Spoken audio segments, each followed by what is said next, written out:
যে রাজীব এবং রাজেশ দুজন কেন প্রতিদ্বন্দ্বী, কোনো মামলা করেছিলেন, মানে কোনো কেস ফাইল করেছিলেন রাজীব কুমারের এগেনস্টে? ডিজি পোস্টের জন্য আমার নাম কনসিডার।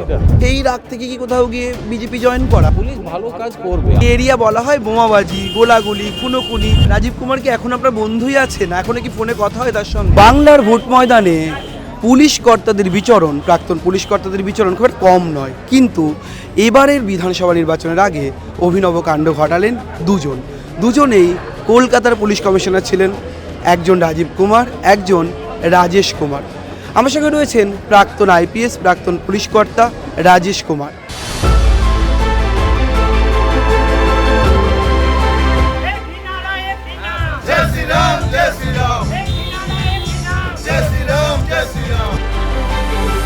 আপনি ছিলেন দুধে পুলিশ কর্তা, স্ট্রং একজন পুলিশম্যান, রিটায়ার্ড আইপিএস।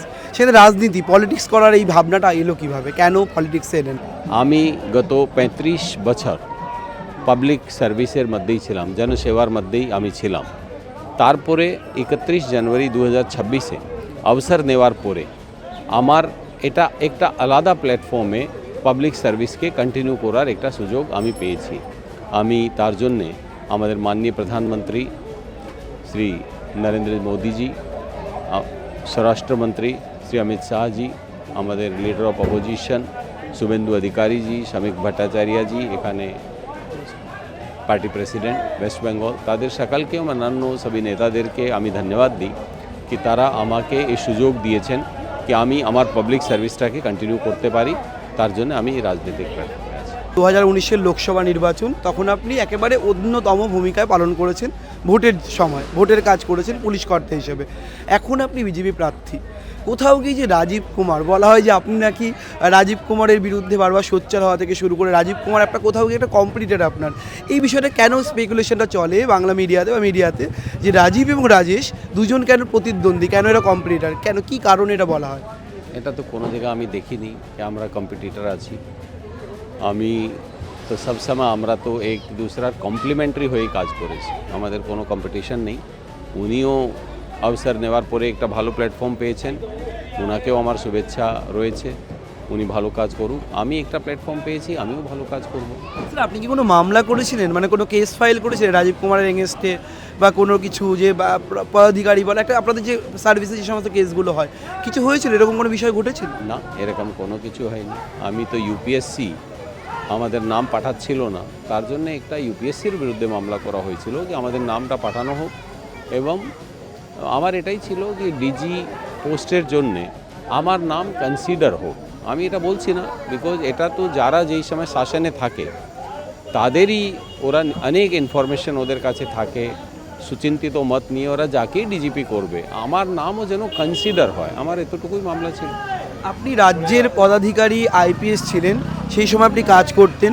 কোথাও গিয়ে কি আপনার প্রতি বঞ্চনা, একটা এক বিষয় যে বঞ্চিত হওয়া, আপনি ঠিকঠাক যোগ্য হওয়া সত্ত্বেও পদ না পাওয়া, এই বিষয়টি সেই রাগ থেকে কি কোথাও গিয়ে বিজেপি জয়েন করা, মানে পলিটিক্যাল জায়গাটা বেছে নেওয়া, কি এরকম কোনো রাগ থেকে যে আপনি বঞ্চিত হয়েছেন বারবার করে আইপিএস হিসেবে ঠিকঠাক পদমর্যাদা পাননি?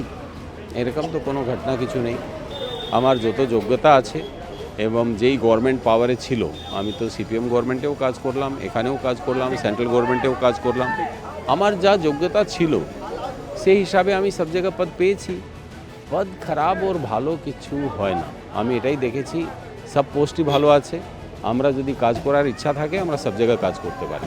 রাজ্য পুলিশের ভূমিকা কাজ করে না, ঠিক করে ভোট হয় না, একাধিক অভিযোগ বিজেপি মানে আপনার দল করে।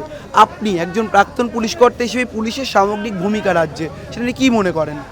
পুলিশ অফিসাররা অনেক কম্পিটেন্ট আছে এবং তারা নিশ্চয়ই খুব ভালো ভূমিকা নেবে, তারা খুব ভালোভাবে কাজ করবে।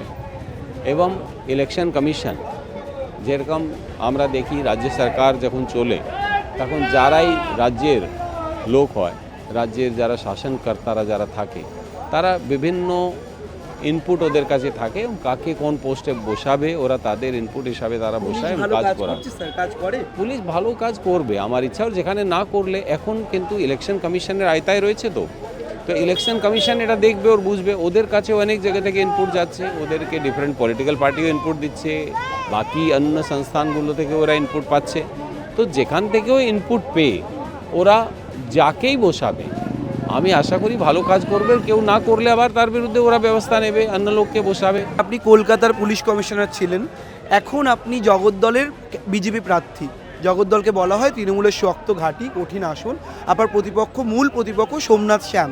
আপনি কতটা জয়ের ব্যাপারে আত্মবিশ্বাস? আমি তো মানুষের কাছে যাচ্ছি, আমার কাজ হচ্ছে সাধারণ মানুষের কাছে পৌঁছানো এবং তাদের ইস্যু যে আছে, তাদের কি কি চাহিদা আছে, ডিমান্ড আছে, এলাকার মধ্যে কি হয়নি, কি হয়েছে।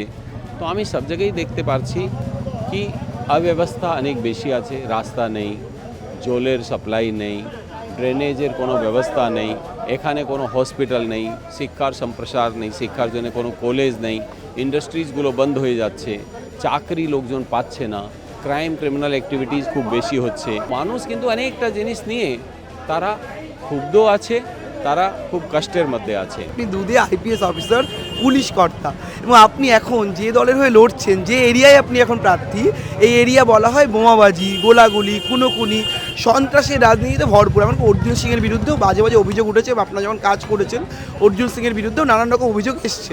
সেই সমস্ত অভিযোগ সামলাচ্ছেন কী করে, ব্যালেন্স করবেন কী করে? পরের দুটো প্রশ্ন আমি করছি। দেখুন, এটা প্রথম তো এটা হয় কি যখনই কোনো পড়াশোনা করা লোক পুলিশ না এইসব জায়গা আসে, প্রথম তো লোকজনের এটা থাকে কি পলিটিক্স এবং পুলিশে ভালো লোক নেই। অ্যান্ড যখন কোনো ভালো লোক পুলিশ বা পলিটিক্সে ঢুকে, তখন সেকেন্ড প্রশ্ন হয় কি আপনি কেন এখানে আছেন। তো যদি ভালো লোক না আসবে, তাহলে পুলিশ বা পলিটিক্স ভালো হবে কি করে। তো এটার জন্যে আমাদের মতো মানে আরও আমার থেকে অনেক যোগ্য ব্যক্তি আছে, তাদেরকে একটা ঝুঁকি তো নিতেই হবে। আর এটা আমরা তার জন্যই নিচ্ছি, আমি যেন জনমানুষের সেবা করতে পারি, ওর মধ্যে লেগে থাকতে পারি, তার জন্য আমি এটা নিয়েছি। আর দেখুন, পলিটিক্যালি আমি দেখেছি কি অনেক সময় কি হয় কি অনেক অভিযোগগুলোকে বানিয়েও দেওয়া হয়, ম্যানুফ্যাকচারিং করে দেওয়া হয়, না পুরো ইনফরমেশন হয়ে কিছু বলা আমার পক্ষেও উচিত না, কিন্তু অনেক সময় আমরা দেখি কি এটা হয়ে যায়, মিথ্যা কমপ্লেন করে কেস করা, করা অনেকটা জিনিস হয়, তার জন্যও কিন্তু অনেক মানুষের ছবি খারাপ করার চেষ্টা করা হয়। আইপিএসের খোলস সরিয়ে জনপ্রতিনিধি হিসেবে মানুষকে আশ্বস্ত করতে পারবেন যে আপনি জগদ্দলের বিধায়ক হিসেবে সত্যি সত্যি মানুষের মধ্যে ঠিকঠাক মিশতে পারবেন? এখন এটাও আমি আপনাকে বলি, এটা অভ্যাসের ব্যাপার। সরকারের মধ্যেও যারা অফিসার থাকে, তাদের নিচের লোক হয়তো অনেক সময় তাদের কাছ থেকে কষ্ট পায় এবং তারা চলে যাওয়ার পরে ওরা সেলিব্রেট করে কি চলে গেছে, ভালো হয়েছে। কিন্তু আমি আমার জীবনে যত আমার সাবঅর্ডিনেট রয়েছে, তারা কিন্তু আমার যাওয়ার পরে ওদের এটা ফিলিং হয়েছে কি একটা গার্জিয়ান ওদের চলে গেছে। তো ওই অভ্যাসের মধ্যেই আমি কিন্তু মানুষের কাছে যখন থাকবো, ওরা এই জিনিসটাই পাবে, বিকজ আমার তো ওটাই অভ্যাস আছে মানুষের জন্য কাজ করা। রাজীব কুমার কি এখন আপনার বন্ধুই আছে, না এখনো কি ফোনে কথা হয় তার সঙ্গে? কোনো কথাবার্তা হয় রাজীব কুমারের সঙ্গে? এখন আমি খুব ব্যস্ত আছি, উনিও নিজের জীবনে খুব ব্যস্ত আছেন, তো এখন মানে কথা হওয়ার অবকাশ নেই। কিন্তু বন্ধু তো আমাদের তো কোনো লড়াই নেই, বন্ধু তো আমরা আছি।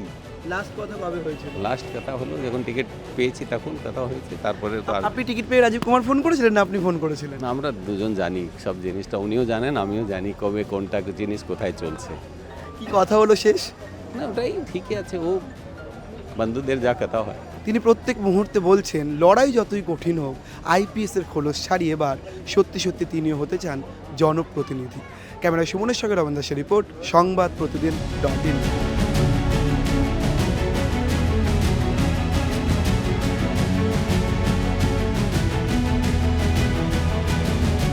ভাই ভোটের লড়াই এই এখানেই দেখবো।